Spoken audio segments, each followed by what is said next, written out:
हरे कृष्णा। माता यशोदा एक दिन भगवान कृष्ण जो कि बाल्यावस्था में हैं, छोटे से बालक हैं, उनको अपने गोद में लेके दूध पिला रही थी।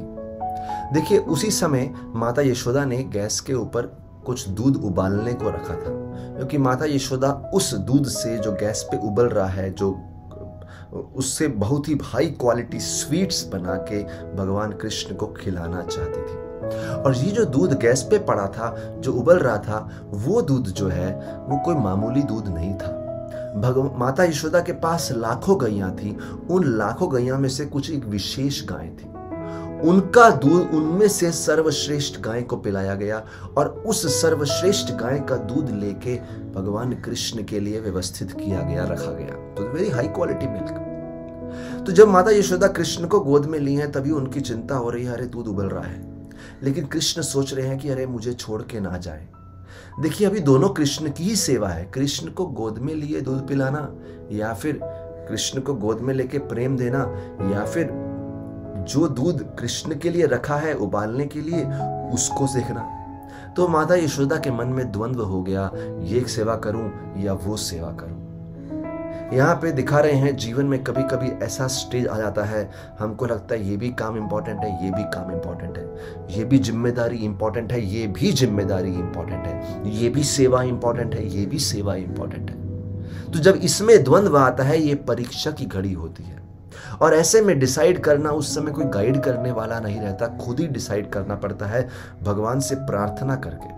उस समय व्यक्ति दो काम कर सकता है। देखिए, ऐसी स्थिति में जब दो मार्गों में से किसी एक को चुनना हो, क्या किस तरीके से चुन पाएगा? एक तो वो अपने जीवन के पास्ट एक्सपीरियंस से, अनुभव से जो मैच्योरिटी प्राप्त करता है, वो उसके काम में आती है। और दूसरा, जब हम नॉर्मल जीवन जीते हैं तो उस समय हमने एक्सपीरियंस्ड लोगों से, तो एक है खुद का एक्सपीरियंस, एक है एक्सपीरियंस्ड लोगों से सुन के जो गाइडेंस लिया है, मार्गदर्शन लिया है, मैच्योरिटी प्राप्त की है। जैसे हम इस प्रकार की कथाएं सुनते हैं जो शास्त्रों पर आधारित हैं, और शास्त्रों की बातें सुनते हैं, तो उससे हमको मैच्योरिटी आती है। जैसे जब एग्जाम होता है तो परीक्षा के समय बच्चे को कोई किताब लेके जाने नहीं देते, जो याद किया है, जो समझा है, वो लिखना है। ऐसे ही समय समय पे जीवन में ऐसी परीक्षा आती है जब भगवान टेस्ट करते हैं, आप ये कदम उठाएंगे या ये कदम उठाएंगे। और वो डिपेंड करता है आप कितनी अच्छी पढ़ाई की है, जैसे एग्जाम पे कितनी अच्छी पढ़ाई की।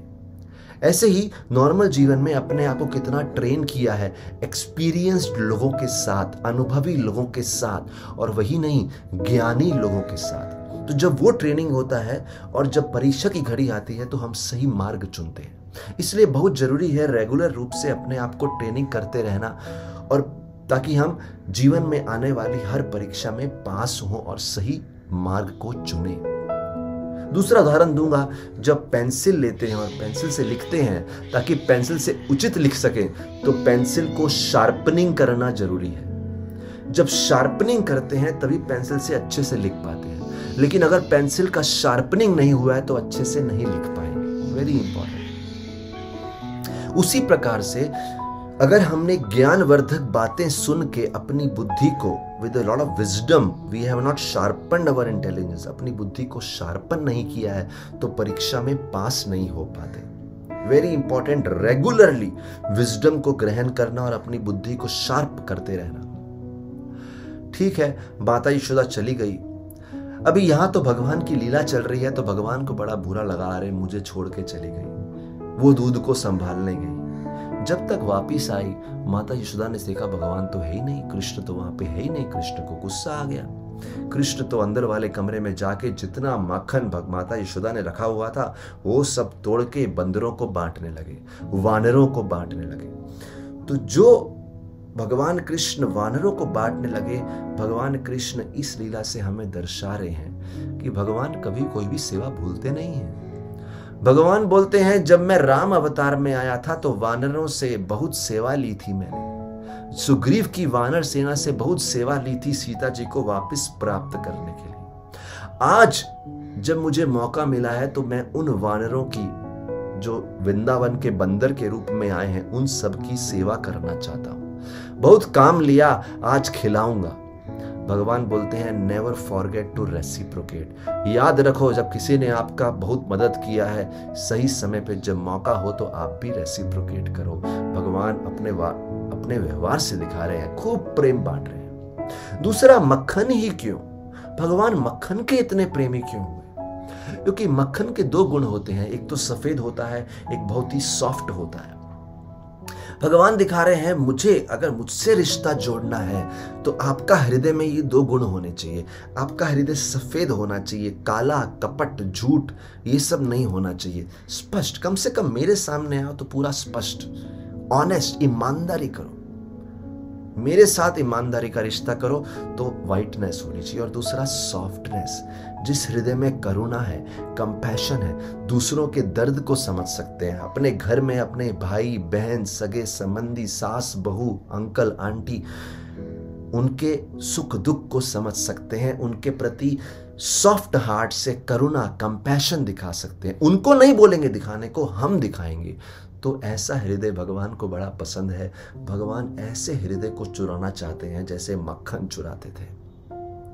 और यही नहीं, जब भगवान वानरों के साथ इस प्रकार से खेल करने लगे, इस प्रकार से आनंद लेने लगे, तो क्या हो गया? तभी माता यशोदा ढूंढती हुई आई, कृष्ण गए किधर। और जब माता यशोदा ने देखा सब बंदर बड़ा खूब मक्खन एंजॉय कर रहे हैं, माता यशोदा ने समझ गई कि ये कृष्ण ने नटखट है, बड़े सारा मक्खन बंदरों में बांट दिया, उचित नहीं किया। तो माता यशोदा उनके पीछे भागी और उनको बांधना चाहती थी, कृष्ण को बांध लेना चाहती थी। माता यशोदा भागी भागी भागी। बड़ा अच्छा उसका वर्णन किया गया है कि माता यशोदा भाग रही थी और साथ ही साथ वो इतनी थक गई, उनका सांस भराया, उनका शरीर पसीना पसीना हो गया, थक गई, मेहनत कर रही है कृष्ण को पकड़ने के लिए। जब कृष्ण ने देखा माता यशोदा इतना मेहनत कर रही हैं तो मैं पकड़े जाना चाहिए, कृष्ण ने अपने आप को स्लो कर दिया। देखिए, वैसे तो कृष्ण छोटे से बालक हैं, उनको पकड़ना कोई कठिन नहीं होना चाहिए, लेकिन भगवान है, जब भगवान भागते हैं तो बड़े बड़े योगी ज्ञानी जो लाखों लाखों साल तपस्या करते रहते हैं वो नहीं पकड़ पाते। लेकिन यहाँ एक साधारण सी व्रज गोपिका ने पकड़ लिया, माता यशोदा ने पकड़ लिया, क्योंकि एक बहुत ही घनिष्ठ प्रेम का रिश्ता था। भगवान यशोदा के प्रेम के प्रति हार गए थे। पकड़ तो लिया, फिर माता यशोदा ने सोचा कि मैं कृष्ण को बांधूंगी, बांधने का सोचा। तो माता यशोदा के घर जितनी रस्सी थी, सोचा इसको इस रस्सी से एक उखल से बांध देती हूँ। सारी रस्सी ले आई। अभी रस्सी तो सारी ले आई, लेकिन बांधा, जितनी रस्सी का प्रयोग करे रस्सी छोटी पड़े। देखिए, कभी कभी हमारे पास एक छोटा सा पेन ड्राइव होता है। आप देखिए ये पेन ड्राइव, कभी कभी 16 GB का पेन ड्राइव भी इतना ही छोटा दिखता है, 8 GB का भी इतना ही छोटा दिखता है। इतनी सारी पेन ड्राइव में इतने सारे मूवीज, वीडियो, फिल्मी गाने सब आ जाते हैं। तो जब हम इस साइंस को समझते हैं तो इस रस्सी की लीला को भी समझ लेंगे। भगवान ने ऐसी कोई लीला चलाई कि माता यशोदा जितनी रस्सी लेके आए वो हमेशा 2 उंगली छोटी पड़ रही थी। रस्सी से कृष्ण को बांधे, 2 उंगली छोटी। माता यशोदा ने रस्सी को लंबा किया, फिर बांधा, 2 उंगली छोटी। इस पूरी लीला से भगवान दिखा रहे हैं कि देखो, ये तो माता यशोदा सोच रही है कि ये 2 उंगली ही छोटी क्यों है, क्योंकि भगवान कृष्ण हमें दर्शाना चाह रहे हैं कि अगर मुझे बांधना है तो 2 चीज चाहिए। पहली उंगली आपका प्रयास, आपका एफर्ट्स, प्रेम से जो आपने पसीना बहाया है, मेहनत की है भगवान की सेवा में, भगवान को खुश करने के लिए सहन किया है, नम्रता रखी है, बहुत मेहनत की है, वो 1 उंगली हो गई। ये तो हो गया आपका प्रयास, योर एफर्ट। जब मैं देखता हूं कि आपका एफर्ट इतना ज्यादा है, आपने पूरा दिल लगा दिया, पूरी शक्ति लगा दी, तो मैं अपनी कृपा छोड़ता हूं। दूसरी है मेरी कृपा। जब कृष्ण ने देखा माता यशोदा ने इतनी मेहनत करी, इतनी कोशिश करी, फिर कृष्ण बोले चलो मैं बंध ही जाता हूं माता यशोदा के प्रेम में, और वो रस्सी से बंध गए। Point to be noted, English में भी बोलते हैं God helps those who help themselves. पहले मेहनत तो करो, फिर भगवान से प्रार्थना करो। बिना मेहनत किए भगवान चमत्कार करे, ये उचित नहीं है, ये तो आलस्य के लक्षण है। Very important. इसलिए बोला है जो व्यक्ति पानी से नहाता है वो लिबास बदलता है। पानी से नहाने के बाद कपड़ा बदलता है व्यक्ति। जो पानी से नहाता है वो लिबास बदलता है, लेकिन जो पसीने से नहाता है वो इतिहास बदलता है। बोलिए, पसीने से नहाता है मतलब जिसने मेहनत किया है, पसीना बहाया है, वो व्यक्ति इतिहास बदलता है। वो समाज में कुछ प्रभाव करता है और समाज को सही दिशा दिखाता है। भगवान दिखा रहे हैं, मेहनत करो तभी फल भी मिलेगा। मैं कृपा दूंगा, फर्स्ट यू पुट एफर्ट्स। और यहां भगवान ये पॉइंट को अपने रिश्ते के दृष्टिकोण से दिखा रहे हैं कि जीवन का लक्ष्य है कैसे तो भगवान को अपने प्रेम में बांधना।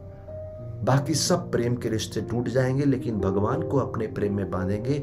और भगवान बनते हैं जब हम भक्ति में पूर्ण शक्ति, पूर्ण प्रेम, पूर्ण प्रयास लगा देते हैं, भगवान का नाम जप करके, भगवान की गीता के आदेशों को फॉलो करके, पालन करके, इत्यादि इत्यादि।